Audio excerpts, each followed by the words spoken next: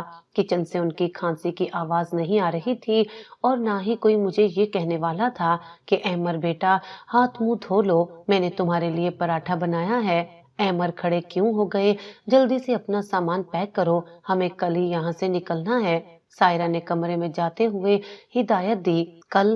اتنی جلدی کیا ہے سائرہ؟ ابھی تو ہم آئے ہیں۔ میں نے حیرت سے اسے دیکھا۔ تم سمجھے نہیں، اگر کل کو ان کی طبیعت ٹھیک ہو گئی اور کسی نے انہیں پہچان کر یہاں پہنچا دیا تو ہمیں یہ شہر چھوڑنا ہوگا یا کم از کم یہ گھر تو لازمی بدلنا ہوگا تاکہ کوئی سراغ نہ ملے۔ سائرہ کی منصوبہ بندی اتنی گہری تھی کہ میں دنگ رہ گیا۔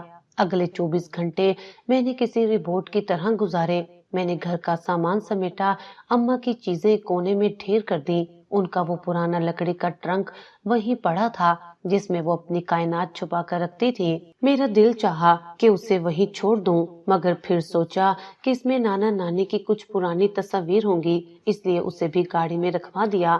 ہم نے ملتان کا وہ پرانا محلہ چھوڑ دیا اور شہر کے دوسرے کونے میں ایک نیا مکان کرائے پر لے لیا۔ یہ گھر بڑا تھا، نیا تھا اور سائرہ کی پسند کا تھا، مگر یہاں کی ہواؤں میں وہ اپنائیت نہیں تھی جو نانا کے گھر میں تھی۔ دیکھو احمر، یہ کچن کتنا کشادہ ہے، اب مجھے کسی کی مداخلت کا ڈر نہیں ہوگا۔ سائرہ نئے گھر کے در و دیوار دیکھ کر نہال ہو رہی تھی۔ ہاں بہت اچھا ہے، میں نے بے دلی سے کہا۔ میری نظریں بار بار دروازے کی طرف اٹھ جاتی تھی، جیسے مجھے امید ہو کہ ابھی اماں اندر داخل ہوں گی اور کہیں گی کہ احمر لال یہ نیا گھر تو بہت پیارا ہے۔ رات ہوئی تو نیند میری آنکھوں سے کوسوں دور تھی۔ باہر بارش شروع ہو گئی تھی۔ بارش کی ہر بوند جیسے میرے ضمیر پر دستک دے رہی تھی۔ مجھے یاد آیا کہ اماں کو بارش سے بہت ڈر لگتا تھا۔ وہ کہتی تھی کہ جب بادل گرجتے ہیں تو مجھے لگتا ہے کہ اللہ میاں ہم سے ناراض ہیں۔ وہ اس وقت کہاں ہوں گی؟ کیا کسی نے انہیں پناہ دی ہوگی؟ کیا انہوں نے کچھ کھایا ہوگا؟ یہ سوالات میرے دماغ میں ہتھوڑے کی طرح بج رہے تھے۔ اچانک سائرہ کی آواز آئی، احمر تم ابھی تک جاگ رہے ہو؟ کیا سوچ رہے ہو؟ کچھ نہیں سائرہ، بس نئی جگہ ہے نا اس لیے نیند نہیں آ رہی۔ میں نے کروٹ بدل لی۔ دیکھو اگر تم اب بھی اسی عورت کے بارے میں سوچ رہے ہو تو یہ تمہاری بے وقوفی ہے۔ اس نے جو کرنا تھا کر لیا، اب ہمیں اپنے بیٹے کی فکر کرنی چاہیے۔ سائرہ نے سختی سے کہا۔ ہمارا 2 سال کا بیٹا زیان دوسرے کمرے میں سو رہا تھا۔ وقت گزرتا گیا، دن ہفتوں میں اور ہفتے مہینوں میں بدلنے لگے۔ میں نے خود کو کام میں اتنا مصروف کر لیا کہ سوچنے کا وقت ہی نہ ملے۔ سائرہ خوش تھی، وہ اب اپنی مرضی کی زندگی جی رہی تھی، پارٹیاں کر رہی تھی اور سہیلیوں کے ساتھ گھوم رہی تھی، مگر میرے اندر ایک خلا بڑھتا جا رہا تھا۔ ایک دن میں آفس سے واپس آیا تو دیکھا کہ زیان صحن میں اکیلا بیٹھا ایک پرانے ڈبے کے ساتھ کھیل رہا تھا۔ بیٹا یہ کیا ہے؟ میں نے اس کے پاس بیٹھتے ہوئے پوچھا۔ پتہ نہیں پاپا، یہ اس پرانے ٹرنک سے نکلا ہے جو اسٹور میں رکھا تھا، زیان نے معصومیت سے جواب دیا۔ میرا دل زور سے دھڑکا۔ میں اسٹور روم کی طرف بھاگا، وہاں اماں کا وہ ٹرنک کھلا پڑا تھا۔ سائرہ نے شاید صفائی کے دوران اسے وہاں سے نکال کر صحن میں رکھ دیا تھا تاکہ اسے کباڑیوں کو دیا جا سکے۔ میں ٹرنک کے پاس بیٹھ گیا۔ اس میں سے وہی پرانی خوشبو آ رہی تھی جو اماں کے کپڑوں سے آتی تھی، چنبیلی اور پسینے کی ایک ملی جلی مہک جو صرف ماں کے وجود سے آ سکتی ہے۔ میں نے ٹرنک کے اندر ہاتھ ڈالا۔ سب سے اوپر ان کی وہ پرانی تسبیح پڑی تھی جس کے دانے ان کے مسلسل ذکر سے گھس چکے تھے۔ نیچے ان کے چند بوسیدہ کپڑے تھے، وہی ململ کے دوپٹے جو وہ سر پر اوڑھتی تھی۔ احمر تم یہاں کیا کر رہے ہو؟ میں نے کہا تھا نا کہ یہ کباڑ نکال دو، اس سے گھر میں بو آتی ہے۔ سائرہ نے اسٹور کے دروازے پر کھڑے ہو کر ناک چڑھاتے ہوئے کہا۔ سائرہ یہ کباڑ نہیں ہے، یہ میری ماں کی نشانیاں ہیں۔ میں نے پہلی بار اسے دبے ہوئے غصے سے دیکھا۔ نشانیاں؟ وہ عورت خود ایک بوجھ تھی اور اب تم ان کی ان پرانی چیزوں کو سینت سینت کر رکھ رہے ہو۔ پھینک دو اسے۔ سائرہ ہچکچائی نہیں۔ سائرہ یہ یہیں رہے گا۔ میں نے ٹرنک بند کر دیا مگر میرا ہاتھ کانپ رہا تھا۔ اسی رات مجھے ایک عجیب خواب آیا۔ میں نے دیکھا کہ میں اسی ساحل پر کھڑا ہوں اور سمندر کی لہریں بہت اونچی ہو رہی ہیں۔ اماں دور کھڑی ہیں اور ان کا ہاتھ میری طرف بڑھا ہوا ہے۔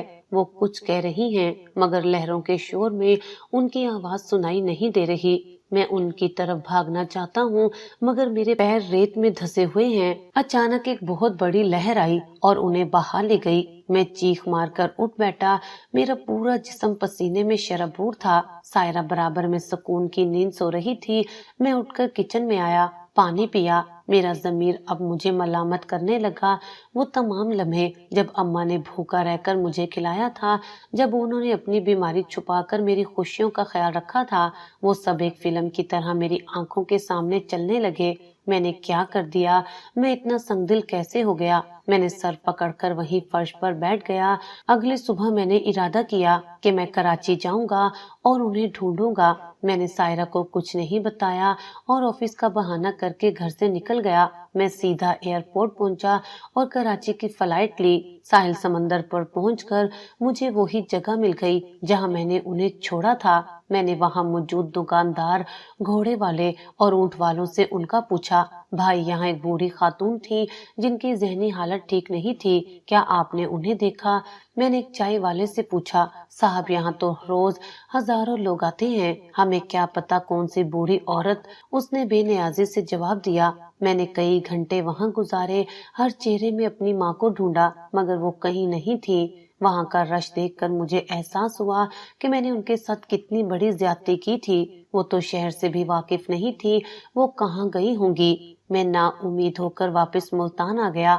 سائرہ کو میرا یہ رویہ عجیب لگنے لگا تھا۔ احمد تم آج کل بہت بدلے بدلے لگ رہے ہو، کیا بات ہے؟ اس نے ایک شام چائے پیتے ہوئے پوچھا۔ کچھ نہیں، بس کام کا بوجھ ہے، میں نے مختصر جواب دیا۔ دیکھو اگر تم ابھی تک اس بات کو لے کر بیٹھے ہو تو یہ فضول ہے، زیان بڑا ہو رہا ہے، ہمیں اس کے اسکول کے لیے پیسے جمع کرنے ہیں، ہمیں اپنی گاڑی بدلنی ہے، ان فضول باتوں میں اپنا وقت ضائع مت کرو۔ سائرہ نے نصیحت کی جیسے وہ مجھے زندگی کا فلسفہ سمجھا رہی ہو۔ میں نے سائرہ کی طرف دیکھا، وہ کتنی خوبصورت تھی مگر اس کے اندر کی ممتا اور ہمدردی جیسے مر چکی تھی۔ کیا میں بھی اس جیسا انسان بن گیا تھا؟ کیا ایک عورت کی محبت میں نے خدا کو بھی بھلا دیا تھا؟ اسی رات میں نے ایک فیصلہ کیا، میں اب خاموش نہیں رہوں گا، میں اپنی ماں کو ڈھونڈ کر رہوں گا، چاہے مجھے اپنی پوری دولت ہی کیوں نہ لٹانی پڑے۔ مگر ایک بات مجھے کھائی جا رہی تھی، وہ ٹوئسٹ جو ابھی تک پردہ غیب میں تھا۔ جب میں نے اماں کو چھوڑا تھا ان کے چہرے پر خوف نہیں تھا بلکہ ایک عجیب سی خاموشی تھی۔ کیا انہیں پہلے سے معلوم تھا کہ میں یہ کرنے والا ہوں؟ یہ سوال مجھے بے چین کر رہا تھا۔ میں نے سوچا کہ شاید اماں کے اس ٹرنک میں کوئی ایسی چیز ہو جو مجھے ان کے بارے میں کچھ بتا سکے۔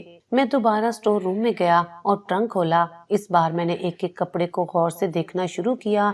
وہاں ان کا وہ جوڑا بھی تھا جو انہوں نے میری شادی پر پہنا تھا۔ میں نے اسے اٹھایا تو وہ مجھے بہت بھاری لگا، اس کے اندر کچھ تھا۔ میں نے کپڑے کی تہیں کھولی تو میری آنکھیں کھلی کی کھلی رہ گئیں۔ اس جوڑے کے اندر ایک چھوٹا سا پرس چھپایا گیا تھا، وہی پرس جو اماں ہمیشہ اپنے دوپٹے کے پلو سے باندھ کر رکھتی تھی۔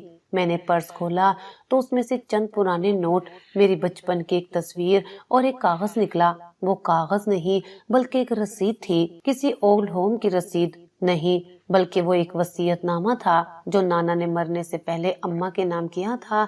اس میں لکھا تھا کہ نانا کا وہ گھر جو میں نے دوبارہ بنوایا تھا وہ دراصل قانونی طور پر اماں کے نام تھا۔ میں نے تو صرف اسے مرمت کروایا تھا مگر اس کی اصل مالکن اماں تھی۔ میرا سر چکرانے لگا۔ اگر وہ گھر اماں کا تھا تو میں نے انہیں ان کے اپنے ہی گھر سے بے دخل کر دیا تھا۔ میں نے سائرہ کے کہنے پر ان کا حق مارا تھا۔ احمد تم پھر یہاں کباڑ میں بیٹھے ہو؟ سائرہ کی آواز نے مجھے چونکا دیا۔ میں نے جلدی سے وہ رسید چھپا لی۔ سائرہ اگر اماں واپس آ گئی تو کیا تم انہیں قبول کرو گی؟ میں نے اس کی آنکھوں میں دیکھ کر پوچھا۔ کبھی نہیں، وہ باپ اب بند ہو چکا ہے۔ احمد اسے کھولنے کی کوشش مت کرنا، سائرہ نے دو ٹوک لہجے میں کہا اور وہاں سے چلی گئی۔ میں وہیں اندھیرے میں بیٹھا رہا۔ مجھے اب احساس ہوا کہ میں نے صرف اپنی ماں کو نہیں چھوڑا تھا بلکہ میں نے اپنی عاقبت بھی داؤ پر لگا دی تھی۔ وہ ٹرنک اب میرے لیے صرف ایک لکڑی کا باکس نہیں تھا بلکہ وہ رازوں کی ایک ایسی کتاب تھی جس کا ہر صفحہ مجھے مجرم ثابت کر رہا تھا۔ مگر ابھی اصل انکشاف باقی تھا۔ وہ خط جو اماں نے میرے لیے لکھا تھا وہ ابھی تک میرے سامنے نہیں آیا تھا۔ مجھے نہیں معلوم تھا کہ اماں نے میرے ہر ارادے کو پہلے ہی بھانپ لیا تھا۔ وہ ذہنی مریضہ ضرور تھی مگر ایک ماں کی ممتا کبھی بیمار نہیں ہوتی۔ میں نے ٹرنک کو دوبارہ بند کر دیا مگر میری روح کانپ رہی تھی۔ مجھے لگ رہا تھا کہ اماں کہیں قریب ہی ہیں اور مجھے دیکھ رہی ہیں۔ اماں مجھے معاف کر دے، میرے لبوں سے ایک دبی سی آہ نکلی۔ باہر رات کا اندھیرا گہرا ہو چکا تھا اور میرے گناہوں کا بوجھ بھی۔ ابھی مجھے اس راستے پر چلنا تھا جہاں پچھتاوا ہی پچھتاوا تھا مگر منزل کا کوئی نشان نہیں تھا۔ مگر میری زندگی کا اصل امتحان اب شروع ہونے والا تھا۔ وقت اپنی رفتار سے گزر رہا تھا مگر میرے لیے جیسے گھڑیاں تھم سی گئی تھی۔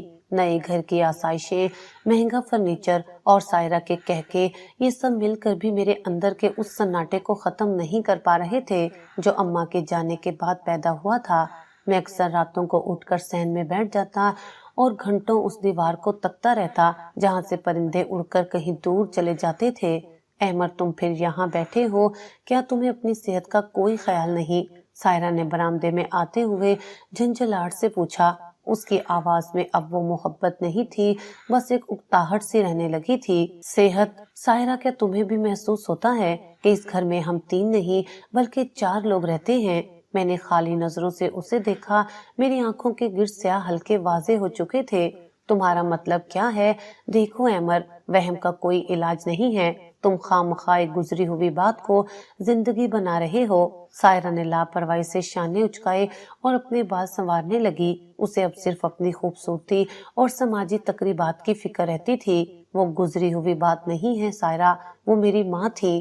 میں نے دھیمے مگر مضبوط لہجے میں کہا۔ میرے اندر ایک عجیب سی بے چینی پرورش پا رہی تھی، جیسے کوئی چیز مجھے اندر ہی اندر کھا رہی ہو۔ دن گزرنے کے ساتھ ساتھ میری حالت بدلنے لگی۔ آفس میں کام کے دوران اکثر میں کھو جاتا۔ ایک بار تو باس نے مجھے فائل دیتے ہوئے 3 بار پکارا مگر میں کہیں اور تھا۔ مجھے ایسا لگتا جیسے کوئی مجھے پکار رہا ہے، وہی آواز، وہی لہجہ۔ احمد بیٹا، میرا ہاتھ پکڑ لو۔ ایک شام جب میں گھر آیا تو زیان صحن میں اکیلا بیٹھا رو رہا تھا۔ اس کے گھٹنے پر چوٹ لگی تھی اور خون بہہ رہا تھا۔ سائرہ کمرے میں کسی سے فون پر ہنس ہنس کر باتیں کر رہی تھی۔ سائرہ، زیان کو چوٹ لگی ہے اور تم یہاں فون پر لگی ہو، میں نے غصے سے چلاتے ہوئے کہا۔ میرے اندر کا دباؤ آج پھٹ پڑا تھا۔ اوہ، تو کیا ہوا؟ بچے گرتے ہی رہتے ہیں، تم اتنا ہائپر کیوں ہو رہے ہو؟ سائرہ نے فون کان سے ہٹائے بغیر جواب دیا۔ اس کے لہجے کی سرد مہر نے مجھے ہلا کر رکھ دیا۔ میں نے زیان کو گود میں اٹھایا اور اس کے زخم صاف کرنے لگا۔ اچانک میرے ذہن میں ایک تصویر لہرائی۔ بچپن میں جب مجھے چوٹ لگتی تھی تو اماں تڑپ اٹھتی تھی، وہ خود بھوکی سو جاتی مگر میرے زخم پر پٹی باندھنے کے لیے پڑوس سے مرہم مانگ کر لاتی۔ پاپا، آپ رو کیوں رہے ہیں؟ زیان نے معصومیت سے میرے آنسو پونچھتے ہوئے پوچھا۔ کچھ نہیں بیٹا، بس آنکھ میں کچھ پڑ گیا ہے۔ میں نے اسے سینے سے لگا لیا۔ اس لمحے مجھے احساس ہوا کہ ممتا کیا ہوتی ہے اور میں نے اپنی اولاد کو اس عظیم ہستی کی دعا سے محروم کر دیا تھا۔ اسی رات مجھے پہلا دورہ پڑا۔ میں سو رہا تھا کہ اچانک مجھے لگا جیسے کمرے میں دھواں بھر گیا ہے۔ میں ہڑبڑا کر اٹھا اور ادھر ادھر بھاگنے لگا۔ مجھے اپنا نام، اپنا گھر، یہاں تک کہ سائرہ کا چہرہ بھی اجنبی لگنے لگا۔ کون ہو تم؟ میں یہاں کیسے آیا؟ میری اماں کہاں ہے؟ میں نے سائرہ کو جھنجھوڑتے ہوئے پوچھا۔ میری آواز میں ایک عجیب سا خوف تھا۔ احمد، یہ کیا کر رہے ہو؟ ہوش میں آؤ، میں سائرہ ہوں، تمہاری بیوی۔ وہ بری طرح ڈر گئی تھی۔ چند منٹ بعد جب میں نارمل ہوا تو مجھے کچھ یاد نہیں تھا کہ میں نے کیا کہا، مگر سائرہ کے چہرے پر خوف کے سائے لرز رہے تھے۔ یہ بالکل وہی کیفیت تھی جو اماں پر طاری ہوتی تھی۔ پچھتاوے نے اب میری دماغی حالت پر اثر کرنا شروع کر دیا تھا۔ ڈاکٹر نے اسے ٹرامیٹک سٹریس قرار دیا مگر میں جانتا تھا کہ یہ مکافات عمل کا آغاز ہے۔ احمد، تم ٹھیک ہو نا؟ کل رات تم بہت عجیب باتیں کر رہے تھے۔ اگلے دن ناشتے پر سائرہ نے ہچکچاتے ہوئے پوچھا۔ مجھے کچھ یاد نہیں سائرہ، بس ایسا لگتا ہے جیسے میرا دماغ 2 حصوں میں بٹ گیا ہے۔ ایک حصہ ماضی میں بھٹک رہا ہے اور دوسرا حال سے خوف زدہ ہے۔ میں نے چائے کا کپ پکڑاتے ہوئے کہا۔ میرے ہاتھ ہلکے ہلکے کانپ رہے تھے۔ دیکھو، تمہیں آرام کی ضرورت ہے، ہم کچھ دن کے لیے شہر سے باہر چلتے ہیں، سائرہ نے مشورہ دیا، مگر میں جانتا تھا کہ وہ خود اس ماحول سے بھاگنا چاہتی تھی۔ چند دن بعد میں دوبارہ کراچی گیا۔ اس بار میں کسی کو بتائے بغیر نکلا تھا۔ ساحل سمندر پر وہی رش، وہی لہریں اور وہی بے حسی تھی۔ میں گھنٹوں اس مقام پر کھڑا رہا جہاں میں نے آخری بار اماں کا ہاتھ چھوڑا تھا۔ بھائی صاحب، آپ یہاں روز آتے ہیں، کسی کو ڈھونڈ رہے ہیں کیا؟ ایک بوڑھے اونٹ والے نے مجھ سے پوچھا۔ اس کی آنکھوں میں ہمدردی تھی۔ ہاں، میری ماں کھو گئی ہے یہاں، میں نے بھرائی ہوئی آواز میں جواب دیا۔ صاحب، یہاں جو کھو جاتا ہے وہ دوبارہ نہیں ملتا، یا تو سمندر اسے لے جاتا ہے یا پھر یہ بے رحم شہر۔ لیکن ایک مائی تھی جو کچھ مہینے پہلے یہاں بیٹھی رو رہی تھی، اسے کچھ لوگ ساتھ لے گئے تھے۔ اس نے دھندلی یادداشت پر زور دیتے ہوئے کہا، کون لوگ؟ کہاں لے گئے؟ میں نے تڑپ کر اس کا کاندھا پکڑ لیا۔ پتہ نہیں صاحب، کوئی گاڑی آئی تھی، شاید فلاحی ادارے والے تھے۔ اس نے بے چارگی سے کہا۔ میں نے کراچی کے ہر ہسپتال، ہر ایڈھی سینٹر اور ہر تھانے کے چکر لگائے۔ میں اپنی تصویر دکھاتا، منتیں کرتا، پیسے دینے کی پیشکش کرتا، مگر جواب ہر جگہ ایک ہی تھا، ایسی بہت سی خواتین آتی ہیں، آپ کے پاس کوئی ٹھوس نشانی ہے؟ میں ٹوٹ چکا تھا۔ میں واپس ملتان آیا تو سائرہ سے میرا جھگڑا بڑھ گیا۔ وہ اب میری ذہنی حالت سے تنگ آ چکی تھی۔ احمر، میں اب اس پاگل پن کو مزید برداشت نہیں کر سکتی۔ تم ہر وقت اپنی ماں کا راگ گاتے رہتے ہو، تم نے خود انہیں چھوڑا تھا، اب یہ ڈرامہ کیوں؟ سائرہ نے غصے سے اپنا بیگ بیڈ پر پٹکا۔ ڈرامہ نہیں ہے سائرہ، یہ ضمیر کی خلیش ہے۔ تم نہیں سمجھو گی کیونکہ تم نے کبھی محبت کی ہی نہیں، تم نے صرف ضرورت پوری کی ہے۔ میں نے بھی سختی سے جواب دیا، محبت؟ اگر میں تم سے محبت نہ کرتی تو تمہارے اس بیمار دماغ کے ساتھ اب تک نہ رہتی۔ زایان پر کیا اثر پڑ رہا ہے تمہیں اندازہ ہے، وہ اب تم سے ڈرنے لگا ہے۔ سائرہ کی یہ بات میرے دل پر نشتر کی طرح لگی۔ میں زایان کے کمرے میں گیا تو وہ اپنی کتابوں میں گم تھا۔ مجھے دیکھ کر وہ ایک لمحے کے لیے ٹھٹکا، پھر دوبارہ پڑھنے لگا۔ میں اس کے پاس بیٹھا اور اس کے سر پر ہاتھ رکھا۔ بیٹا، آپ مجھ سے ناراض ہو؟ میں نے پیار سے پوچھا۔ نہیں پاپا، بس مجھے ڈر لگتا ہے جب آپ غصہ کرتے ہیں یا جب آپ کچھ بھول جاتے ہیں۔ اس نے معصومیت سے میری طرف دیکھا۔ اس کی آنکھیں بالکل اماں جیسی تھی۔ اسی دوران سائرہ نے گھر میں تبدیلیاں شروع کر دی۔ اسے لگ رہا تھا کہ شاید گھر کا ماحول بدلنے سے میری طبیعت ٹھیک ہو جائے۔ اس نے پرانا سامان کباڑ میں نکالنا شروع کر دیا۔ ایک دن میں جب آفس سے آیا تو دیکھا کہ صحن میں وہ پرانا ٹرنک کھلا پڑا ہے اور سائرہ اس میں سے اماں کے پرانے کپڑے نکال کر ایک طرف پھینک رہی ہے۔ سائرہ، یہ تم کیا کر رہی ہو؟ میں نے منع کیا تھا نا کہ اس ٹرنک کو ہاتھ مت لگانا۔ میں دھاڑا، احمر یہ کباڑ ہے، اس سے بدبو آتی ہے۔ میں نئی الماری بنوا رہی ہوں، ہمیں اس پرانی لکڑی کی ضرورت نہیں ہے۔ سائرہ نے بے نیازی سے ایک پرانا دوپٹہ زمین پر پھینکا۔ میرا خون کھول اٹھا مگر میں خاموش رہا۔ میں نے جھک کر وہ کپڑے اٹھانے شروع کیے، وہی پرانے ململ کے دوپٹے، وہی بوسیدہ قمیضیں۔ اچانک میری نظر ایک ایسے جوڑے پر پڑی جو بالکل نیچے دبا ہوا تھا۔ یہ وہ جوڑا تھا جو اماں نے میری شادی کی رات پہنا تھا۔ اس کی رنگت اڑ چکی تھی مگر اس کی تہ میں کچھ عجیب سا ابھار محسوس ہو رہا تھا۔ میں نے اسے اٹھایا تو وہ مجھے غیر معمولی طور پر بھاری لگا۔ اس کے اندر کچھ تھا۔ میری انگلیاں کانپنے لگی۔ میں نے کپڑے کی تہیں کھولی تو میرے ہوش اڑ گئے۔ اس جوڑے کے اندر ایک چھوٹا سا چمڑے کا پرس سی کر چھپایا گیا تھا۔ میں نے جلدی سے اسے نکالا اور اپنے کمرے میں آ گیا۔ سائرہ باہر مزدوروں کو ہدایت دے رہی تھی۔ اسے خبر ہی نہیں تھی کہ میں نے کیا ڈھونڈ لیا ہے۔ میں نے کانپتے ہاتھوں سے اس پرس کی سلائی کھولی۔ اس کے اندر سے کچھ پرانے نوٹ نکلے، شاید اماں کی زندگی بھر کی جمع پونجی جو انہوں نے مشکل وقت کے لیے بچا رکھی تھی۔ لیکن ان نوٹوں کے درمیان ایک لفافہ تھا جس میں نیلے رنگ کی روشنائی سے میرا نام لکھا ہوا تھا، احمر کے لیے۔ میرا دل اتنی زور سے دھڑکنے لگا کہ مجھے لگا میرا سینہ پھٹ جائے گا۔ یہ اماں کی تحریر تھی، وہی تھر تھراتے ہوئے حروف جو کبھی انہوں نے اسکول کی کاپی پر مجھے لکھنا سکھائے تھے۔ میں نے لفافہ کھولنے کی کوشش کی مگر ہمت جواب دے گئی۔ مجھے محسوس ہوا جیسے اس لفافے کے اندر سے اماں کی سسکیاں سنائی دے رہی ہیں۔ کیا لکھا ہوگا اس میں؟ کیا انہوں نے مجھے بد دعا دی ہوگی یا پھر انہوں نے مجھ سے کوئی شکایت کی ہوگی؟ باہر بادل گرج رہے تھے، وہی کالی رات، وہی بارش جو اماں کو خوف زدہ کر دیتی تھی۔ میں نے کھڑکی سے باہر دیکھا، آسمان سے گرتی ہر بوند جیسے مجھ سے پوچھ رہی تھی کہ تم نے اسے کہاں چھوڑا۔ سائرہ کمرے میں داخل ہوئی، اس کے چہرے پر ابھی بھی وہی اکتاہٹ تھی۔ احمر، کھانا لگ گیا ہے، آ جاؤ۔ میں نے وہ لفافہ جلدی سے تکیے کے نیچے چھپا دیا۔ میں نہیں چاہتا تھا کہ سائرہ کو اس کا علم ہو۔ ابھی میری ہمت نہیں تھی کہ میں اسے پڑھوں۔ مجھے لگ رہا تھا کہ اس خط کو کھولتے ہی میری زندگی کی بساط الٹ جائے گی۔ رات کے پچھلے پہر جب پورا گھر سو رہا تھا، میں نے چراغ جلایا اور وہ خط نکالا۔ کمرے میں خاموشی اتنی گہری تھی کہ مجھے اپنی سانسوں کی آواز بھی ہتھوڑوں کی طرح لگ رہی تھی۔ میں نے لرزتے ہاتھوں سے لفافے کا کونا پھاڑا۔ خط کے اندر سے کاغذ نکلا جو آنسوؤں کے دھبوں سے بھرا ہوا تھا۔ جیسے ہی میری نظر پہلی سطر پر پڑی، میرے پیروں تلے سے زمین نکل گئی۔ میری آنکھوں کے سامنے اندھیرا چھانے لگا۔ اس خط میں وہ سچائی لکھی تھی جس نے میرے پچھتاوے کو ایک کبھی نہ ختم ہونے والے عذاب میں بدل دینا تھا۔ اماں کو سب معلوم تھا، انہیں وہ سب یاد تھا جو میں اور سائرہ ان کے بارے میں باتیں کرتے تھے۔ ان کا دورہ محض ایک بیماری نہیں تھی، بلکہ وہ تو میری آزمائش تھی۔ میں نے خط پڑھنا شروع کیا، مگر ہر لفظ میرے سینے میں خنجر کی طرح اتر رہا تھا۔ میری ماں نے مجھے اس وقت بھی معاف کر دیا جب میں انہیں چھوڑنے کا منصوبہ بنا رہا تھا۔ باہر بارش تیز ہو چکی تھی اور کمرے کے اندر میرے آنسوؤں کا سمندر بہہ رہا تھا۔ میں نے خط کو سینے سے لگا لیا اور دھاڑے مار کر رونے لگا۔ اماں مجھے معاف کر دیں اماں۔ سائرہ کی آنکھ کھل گئی۔ وہ حیرت اور غصے سے مجھے دیکھنے لگی۔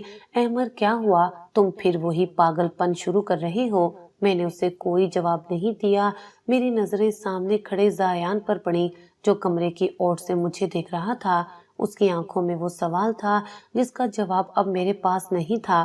نئے گھر کی بلند و بالا دیواریں مجھے کاٹنے کو دوڑ رہی تھی۔ سائرہ نے بڑے شوق سے اس گھر کو جدید فرنیچر سے سجایا تھا، مگر مجھے ہر کونے سے اپنی ماں کی سسکیاں سنائی دیتی تھی۔ وہ سکون جس کی تلاش میں نے اپنی ہستی بیچ دی تھی، وہ کہیں نظر نہیں آ رہا تھا۔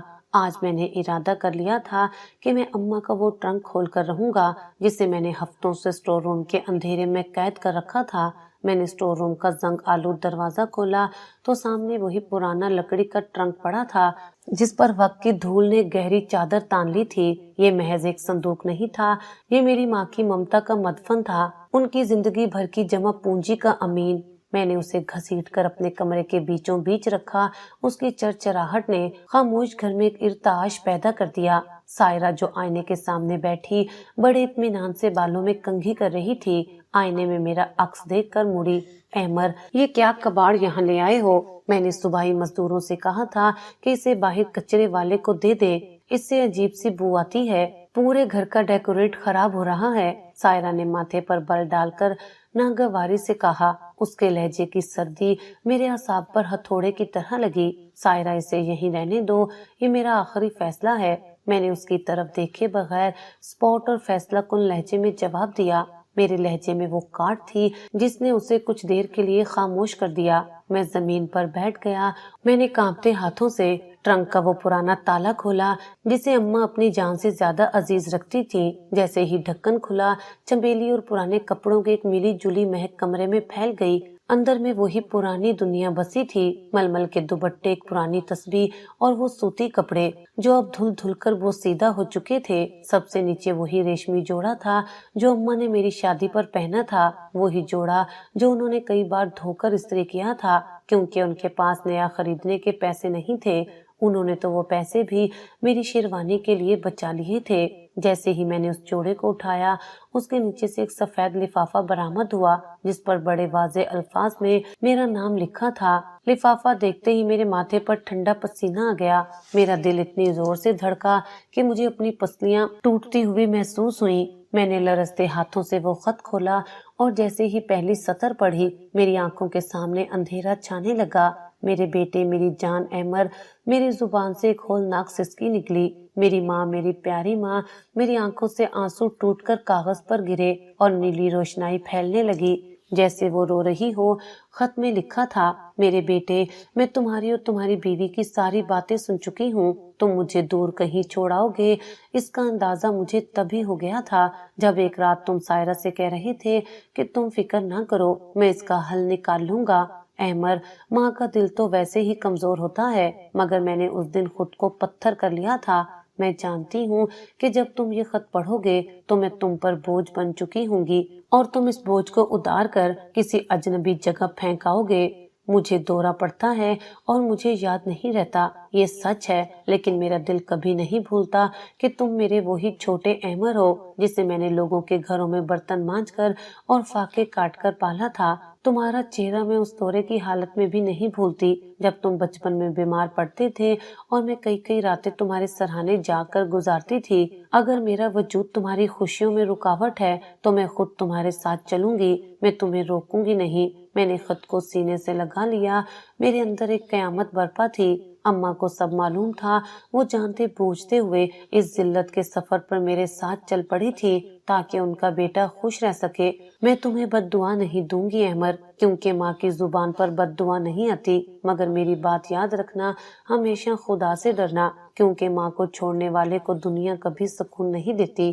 میں تم سے ناراض نہیں ہوں، بس دعا ہے کہ تمہیں کبھی وہ دن نہ دیکھنا پڑے جو تم مجھے دکھا رہے ہو۔ کل کو تمہاری اولاد بھی تمہیں ایسے نہ چھوڑے جیسے تم مجھے چھوڑ کر آؤ گے۔ اسی لمحے مجھے اپنے پیچھے کسی کی موجودگی کا احساس ہوا۔ میں نے مڑ کر دیکھا تو میرا 7 سالہ بیٹا زایان دروازے پر کھڑا تھا۔ اس کے معصوم چہرے پر ایسی سنجیدگی اور دکھ تھا جو اس کی عمر سے کہیں زیادہ تھا۔ ابا آپ رو کیوں رہے ہیں؟ کیا آپ کو بھی دادوں کی طرح دورہ پڑا ہے؟ زایان نے قریب آ کر معصومیت سے پوچھا۔ میں نے اسے گلے لگانا چاہا مگر وہ ایک قدم پیچھے ہٹ گیا۔ اس کی آنکھوں میں ایک ایسا سوال تھا جس نے میری روح کے ٹکڑے کر دیے۔ ابا ایک بات پوچھوں، جب آپ بوڑھے ہو جائیں گے اور آپ کو دورے پڑیں گے تو میں بھی آپ کو اسی ساحل پر چھڑاؤں گا نا، اور پھر ہم اپنا گھر بدل لیں گے تاکہ آپ ہمیں ڈھونڈ نہ سکیں۔ میں نے سب سنا تھا ابا، جب آپ ممی سے کہہ رہے تھے کہ دادو اب بوجھ بن گئی ہیں، اب میں بڑا ہو رہا ہوں ابا، میں آپ سے سب سیکھ رہا ہوں کہ بوڑھوں کے ساتھ کیا کرنا ہے۔ زایان کے یہ الفاظ نہیں تھے، وہ دہکتے ہوئے کوئلے تھے جو اس نے میرے کلیجے پر رکھ دیے تھے۔ نہیں زایان، ایسا نہیں کہتے بیٹا، میرا مطلب وہ نہیں تھا۔ میرے لبوں سے بامشکل یہ نکلا مگر الفاظ میرا ساتھ نہیں دے رہے تھے۔ کیوں ابا، آپ نے بھی تو یہی کیا نا، دادوں کا ہاتھ چھوڑ دیا تھا۔ میں نے وہ دن دیکھا تھا جب آپ واپس آئے تھے اور ممی خوش ہو رہی تھی۔ میں آپ کا بیٹا ہوں، میں وہی کروں گا جو آپ نے کیا۔ زایان یہ کہہ کر کمرے سے باہر نکل گیا جیسے وہ مجھے میری اپنی ہی تصویر دکھا گیا ہو۔ پورا جسم لرزنے لگا، پچھتاوا اب ایک ناسور بن کر میری رگوں میں دوڑ رہا تھا۔ میں دیوانہ وار اٹھا اور سائرہ کی طرف بڑھا جو اب بھی وہیں کھڑی تماشا دیکھ رہی تھی۔ اس کے چہرے پر خوف کی لکیریں واضح تھی۔ دیکھ لیا سائرہ، یہ تمہاری تربیت ہے، تم نے میرے معصوم بیٹے کے ذہن میں زہر بھر دیا، تم نے مجھ سے میری ماں چھینی اور آج میرا بیٹا مجھ سے میرا مستقبل چھین رہا ہے۔ تم نے کہا تھا نا کہ ہم سکون سے رہیں گے، دیکھو کتنا سکون ہے اس گھر میں۔ میں غصے اور دکھ سے دھاڑا، احمد تم ہوش میں آؤ، یہ سب تم خود کر رہے ہو، میں نے تو صرف مشورہ دیا تھا۔ سائرہ چلائی، خاموش، دفع ہو جاؤ میری نظروں سے، تمہاری وجہ سے میں نے اپنی جنت بیچ دی، آج سے میرا اور تمہارا کوئی رشتہ نہیں۔ اگر تم میری ماں کو قبول نہیں کر سکتی، میں ابھی جا رہا ہوں، میں انہیں ڈھونڈ کر لاؤں گا، ورنہ میں کبھی واپس نہیں آؤں گا۔ میں نے اسے جھٹکا دیا اور دیوانہ وار گھر سے نکل گیا۔ میں سیدھا کراچی کے اسی ساحل پر پہنچا۔ سمندر کا شور آج ملامت بن کر میرے کانوں سے ٹکرا رہا تھا۔ احمر کہاں ہے تیری ماں؟ لہریں جیسے مجھ سے سوال کر رہی تھی۔ میں نے ریت پر گھٹنوں کے بل بیٹھ کر دھاڑے مار کر رونا شروع کر دیا۔ اماں مجھے معاف کر دے، میں گنہگار ہوں، میں فرعون بن گیا تھا اماں۔ میں نے کئی ہفتے کراچی کی سڑکوں پر گزارے، میں نے ہر اولڈ ہوم، ہر ہسپتال، ہر خیراتی ادارے اور ہر اس درگاہ کی خاک چھانی جہاں لاوارث لوگ پناہ لیتے تھے۔ میں اب خود ایک دیوانہ بن چکا تھا، میرے کپڑے میلے کچیلے ہو چکے تھے، داڑھی بڑھ گئی تھی اور مجھے بھی اب ذہنی تناؤ کی وجہ سے دورے پڑنے لگے تھے۔ میں سڑک پر چلتے چلتے رک جاتا اور لوگوں کے سامنے ہاتھ جوڑ کر پوچھتا، کیا آپ نے میری ماں کو دیکھا ہے؟ انہوں نے ململ کا دوپٹہ اوڑھا ہوگا، وہ مجھے ڈھونڈ رہی ہوں گی۔ لوگ مجھے پاگل سمجھ کر دھڑکار دیتے یا ترس کھا کر کوئی سکہ میری طرف اچھال دیتے۔ ایک دن ایک سماجی ادارے کے دفتر سے اطلاع ملی کہ ایک ضعیف خاتون ان کے اولڈ ہوم میں ہیں جنہیں چند ماہ پہلے ساحل سے لایا گیا تھا۔ میرا دل زور زور سے دھڑکنے لگا۔ میں جب وہاں پہنچا تو ایک بڑے ہال میں بہت سے بوڑھے لوگ اپنی باری کا انتظار کر رہے تھے۔ ایک دور دراز کونے میں وہ ضعیف سا وجود دیوار سے ٹیک لگائے بیٹھا تھا جس کی پہچان میرے خون کے ایک ایک قطرے میں تھی۔ اماں، میں نے ہچکیاں لیتے ہوئے پکارا اور ان کے قدموں میں ڈھیر ہو گیا۔ اماں، میں نے دھیرے سے سر اٹھایا۔ ان کی آنکھوں میں وہ پہلے والی پہچان نہیں تھی، بلکہ گہری اجنبیت اور دکھ تھا۔ کون ہو تم بیٹا؟ میرا احمر کہاں ہے؟ وہ آنے والا ہوگا، اس نے کہا تھا وہ میرے لیے غبارہ لائے گا، وہ مجھے لینے آئے گا، اس نے میرا ہاتھ غلطی سے چھوڑا تھا نا۔ ان کے ان معصومانہ الفاظ نے میرے سینے میں ہزاروں خنجر اتار دیے۔ اماں، میں ہی احمر ہوں، آپ کا وہ بدبخت بیٹا، مجھے معاف کر دے، میں آپ کو لینے آیا ہوں، اب ہم کبھی بھی الگ نہیں ہوں گے۔ اماں نے میرا ہاتھ جھٹک دیا۔ نہیں، تم وہ نہیں ہو، میرا احمر تو بہت اچھا تھا، وہ تو میری تسبیح کے دانے گنتا تھا، وہ مجھے کبھی نہیں چھوڑ سکتا تھا۔ تم چلے جاؤ یہاں سے، میں اپنے بیٹے کا انتظار کر رہی ہوں۔ میں گھنٹوں ان کے پاؤں پکڑ کر روتا رہا، معافیاں مانگتا رہا۔ اولڈ ہوم کی انتظامیہ نے مجھے دیکھا تو ان کی آنکھوں میں بھی آنسو آ گئے۔ آخر کار جب میں نے تڑپ تڑپ کر ان کا دامن تھاما اور اپنی زندگی کا واسطہ دیا تو ان کی آنکھوں میں ایک لمحے کے لیے چمک آئی۔ انہوں نے لرزتے ہاتھوں سے میرا سر سہلایا۔ وہ لمس ایسا تھا جیسے تپتی ہوئی دوپہر میں کسی نے ٹھنڈا پانی ڈال دیا ہو۔ میں اماں کو واپس ملتان لے آیا۔ وہ اب بہت خاموش رہتی ہیں، میں ان کی ہر ضرورت کا خیال رکھتا ہوں، ان کے پاؤں دباتا ہوں، انہیں اپنے ہاتھوں سے نوالے بنا کر کھلاتا ہوں۔ سائرہ اب گھر میں ایک سائے کی طرح رہتی ہے۔ وہ اب اماں کے سامنے نظریں نہیں اٹھا سکتی کیونکہ زیان اب اس سے بات نہیں کرتا۔ میرا بیٹا اب اپنی ماں سے نفرت کرتا ہے کیونکہ اس نے اپنی دادی کے ساتھ جو کیا وہ زیان کے ننھے دل پر ایک گہرا زخم بن گیا ہے۔ ماں باپ جب کمزور ہوتے ہیں، جب وہ ایک بچے کی طرح ضدی ہو جاتے ہیں تو وہ بوجھ نہیں ہوتے، وہ دراصل ہماری آخرت سنوارنے کا آخری اور سنہرا موقع ہوتے ہیں۔ جو اولاد اس آزمائش میں فیل ہو جائے، وہ پوری زندگی دنیاوی طور پر کتنا ہی کامیاب کیوں نہ ہو جائے، وہ اندر سے ہمیشہ خالی اور ناکام ہی رہتی ہے۔ میں آج بھی جب اماں کو سوتے ہوئے دیکھتا ہوں تو وہ خط یاد آ جاتا ہے اور میرا پورا وجود شرمندگی کی آگ میں جلنے لگتا ہے۔ پچھتاوا شاید کبھی ختم نہیں ہوتا، بس انسان اس کے ساتھ جینا سیکھ لیتا ہے۔